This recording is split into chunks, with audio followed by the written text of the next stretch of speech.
ఫైనల్లో దావీదు కోరింది ఏందా అంటే దేవుడే, నాకు దేవుడే చాలు. మహాజ్ఞానిగా ప్రసిద్ధిగాంచిన సొలొమోను ఒక మనుషుడు ఎన్ని అనుభవించాలనుకుంటాడో అన్నీ అనుభవించినవాడు.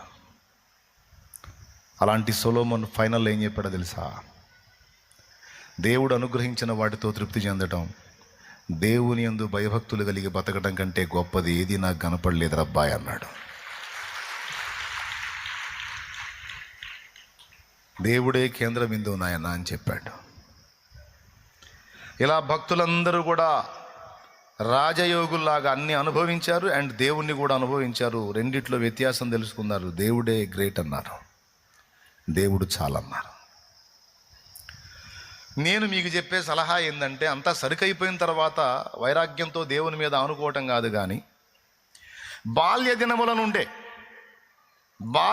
నుండే దేవునితో అనుబంధాన్ని ఏర్పరచుకొని దేవుని మీద ఆనుకొని బ్రతకటం అనేది ఎవరు నేర్చుకుంటారో వారు ధన్యులు.